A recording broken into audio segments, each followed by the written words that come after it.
મેં એમને કહ્યું કે 81 વર્ષે અમારા ગુરુ પ્રમુખ સ્વામી મહારાજ રોજ રાત્રે 10 વાગે રિપોર્ટ માગે છે અને રિલીફ કિટ બનાવી ત્યારે એમને કહ્યું કે લોકોએ 4-5 દિવસ થઈ ગયા અને આમ નાયા નથી કારણ કે ક્યાંય પાણી અવેલેબલ નહોતું. માથામાં ખાલી તેલ નાખશે ને અને થોડું આમ કાંસકાથી ઓળશે ને તો એને આમ જરા ફ્રેશનેસ લાગશે. એટલે આપણે મૂકો. અમે કહ્યું કે સ્વામી રિલીફ કિટમાં તો હેર ઓઇલ અને કોમ ના હોય. તો પ્રમુખ સ્વામી મહારાજ કે ના મૂકો. ઓકે.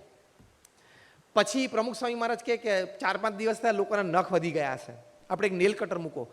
સંતોએ કહ્યું સ્વામી નેલ કટર રિલીફ કિટમાં હોય જ નહીં. સ્વામી કે ના મૂકો.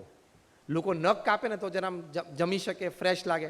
અમે કહ્યું કે સ્વામી આ તો બધા અંજાર બચાવમાં ઘણા બધા ગામડાના લોકો હોય, ઘણા બધા નેલ કટર જોયું નહીં હોય, નેચરલ નેલ કટર વાપરતા હશે.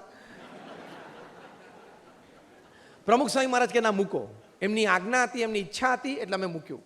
પછી એમને લાગ્યું કે જો ફોન વધારે ચાલશે ને તો કિટ ડબલ થઈ જશે. જ્યારે આ વાત અમે મિસ્ટર શોલોમ ઇઝરાયલ ડિઝાસ્ટર મેનેજમેન્ટ ટીમને કરી, એમના આંખોના અને ચહેરાના હાવભાવ ફરી ગયા. I can steel remember that moment, right, it happen right now. એવી રીતે મને હજી એ દ્રશ્ય યાદ છે. મિસ્ટર શોલોમે કહ્યું કે can I see his picture. એટલે મેં પ્રમુખ સ્વામી મહારાજનો ફોટોગ્રાફ દેખાડ્યો એમને.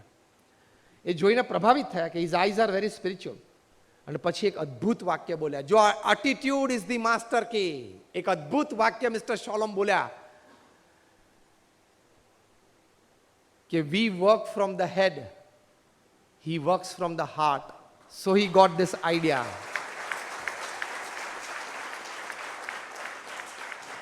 એમને હૃદયથી લોકોને મદદ કરવાની ભાવના છે.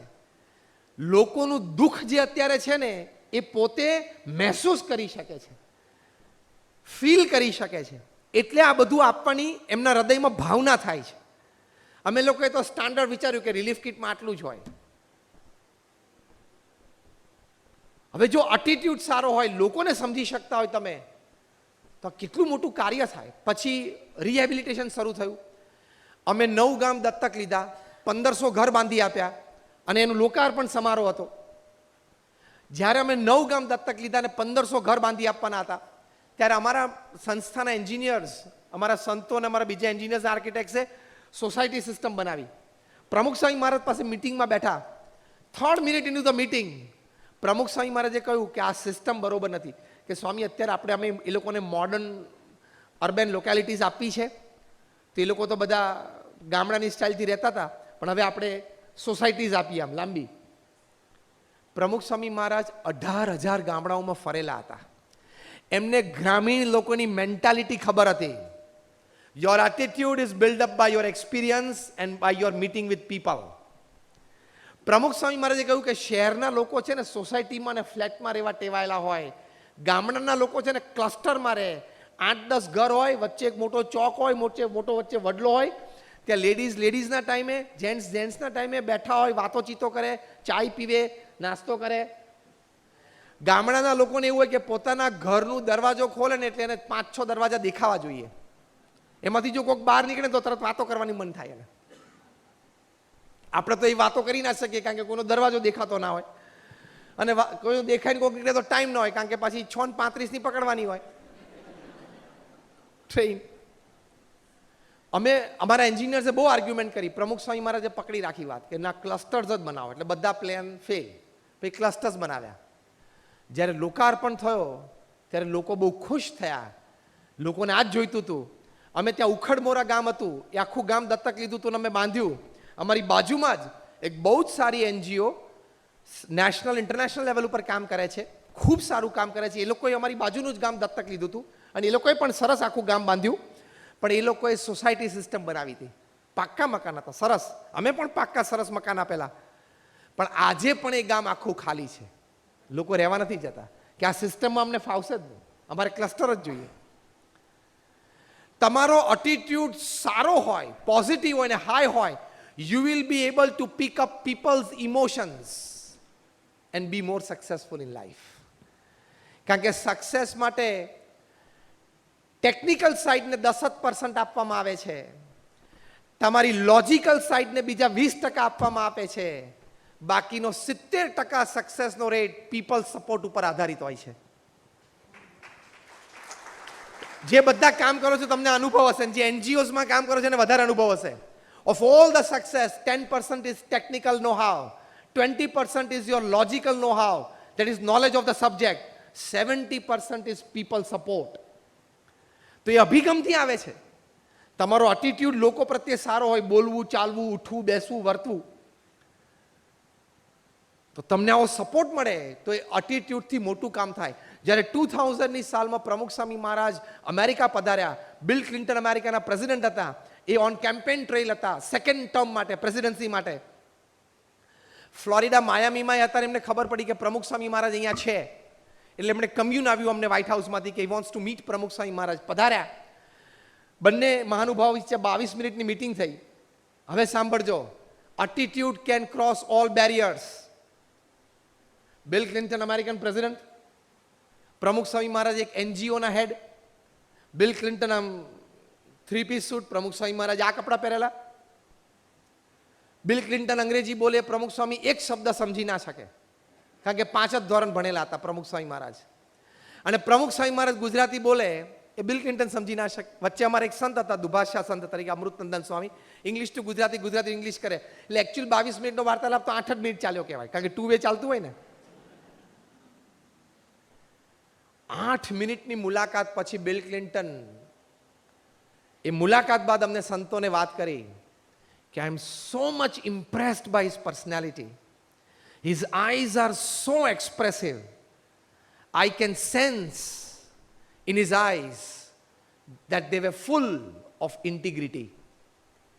આવી ઇન્ટિગ્રિટી ફિલ્ડ આંખો મેં ક્યારેય જીવનમાં જોઈ જ નથી. ઇન્ટિગ્રિટી એટલે તમારી વફાદારી, તમારી નિષ્ઠા, બધાને સાથે લઈને આગળ ચાલવાની ભાવના, કોઈનું કોઈ દિવસ ખોટું ન વિચારવું, ખોટું કરવું નહીં, ભૂલથી પણ એવો વિચાર ના આવે, દરેક વ્યક્તિ પ્રગતિ કરે, દરેક વ્યક્તિ આગળ વધે, એવી એક સદભાવના. All this come together to make one word in English, and that is called integrity. આવી ઇન્ટિગ્રિટી મેં કોઈના જીવનમાં જોઈ નથી. હવે પહેલા તો અમેરિકાના પ્રેસિડેન્ટ કોઈથી ઇમ્પ્રેસ ના થાય, અને ભૂલથી પણ ઇમ્પ્રેસ થાય ને તો એક્સપ્રેસ ના થાય, કારણ કે એનો ઈગો એટલો બધો હોય. બિલ ક્લિન્ટન અહીંયા આવેલા તાજમાં, when he was the president, Taj ને ઓબેરોયને બધી એમને રોકેલી. ત્યાં જે સિસ્ટમ્સ ફિટ થયેલી, અનબિલિવેબલ, કે ઇન કેસ અમેરિકા ઉપર અટેક થયો when the president is away, તો એમને કમાન્ડ્સ આપવા હોય તો સિસ્ટમ બધી અહીંયા ફિટ થયેલી, અનબિલિવેબલ. અને હુઝ ઓફ ઇન્ડિયા આવેલા 500 જણા એમને એક ગેધરિંગમાં. અને છેલ્લે પાવર કપલ બિલ ક્લિન્ટન એમના ધર્મપત્ની હિલેરી ક્લિન્ટન બંને સ્ટેજ ઉપર ઊભા હતા, અને બધાને કીધું તમે સ્ટેજ ઉપર આવજો એમને હેન્ડશેક કરવા માટે, કોઈ વાત નહીં કરવાની, એમની પાસે ટાઈમ નથી. ટાઈમ્સ ઓફ ઇન્ડિયા મેં ફોટોગ્રાફ આવેલો, એ જે લાઈન ઊભી હતી ને એમને મળવા માટે, રતન ટાટા, મુકેશ અંબાણી, અનિલ અંબાણી, સુનિલ ભારતી મિત્તલ, સચિન તેંડુલકર, શાહરૂખ ખાન, અમિતાભ બચ્ચન, બધા ક્યુમાં ઊભા હતા to shake hands for 1 second with the president of America. આ એનો દરજ્જો હોય છે, કારણ કે દુનિયાની પ્રથમ 25 સંસ્થાઓ અમેરિકા જ ચલાવે છે. વર્લ્ડ બેંક ગણો, યુનાઇટેડ નેશન્સ ગણો, ઇન્ટરનેશનલ મોનિટરી ફંડ ગણો, એના ડોલર પાવર ઉપર તો ચાલે છે. રાજા છે એટલે ગમે તે દેશને ઘૂંટણે લાવી દેવો હોય ને, America has so much of military power and air power.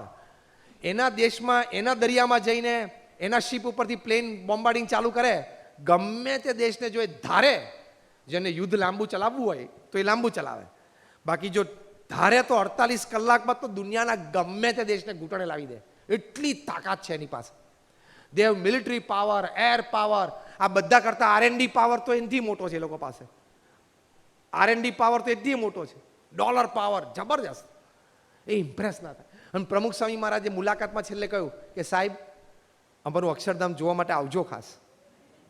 અમારા દુભાષા સંતે કીધું કે he is inviting you very warmly to visit our Akshardham at Gandhinagar.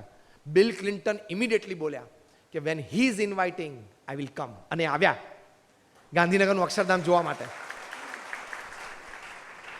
Attitude તમારો સારો હોય લોકો પ્રત્યે તો તમારી હૃદયની ભાવનાઓ છે ને, beyond your words, beyond your language, beyond your facial expressions, beyond your body language will Impress the person.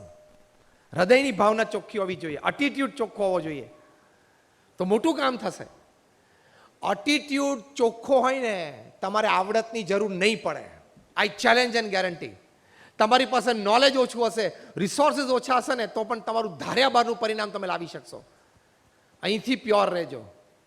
કોઈને છેતરવાની વાત, કોઈનું ખોટું કરવાની વાત, કોઈને લઈ લેવાની વાત એ ક્યારે વિચારવી જ નહીં. મારા ભાગ્યમાં હશે, મારી મહેનતથી, મારા પ્રારબ્ધથી મને મળશે એમાં હું રાજી છું. એટલી ખાનદાનીથી જીવવું કે કોઈનું ધન પરધન પથ્થર માનીએ, એટીટ્યુડ છે. જે ધન તમારું નથી ને એની સામે થૂકવાનું પણ નહીં, થૂક બગડે આપણું. ખાનદાનીથી જીવવાનું એ એટીટ્યુડ છે.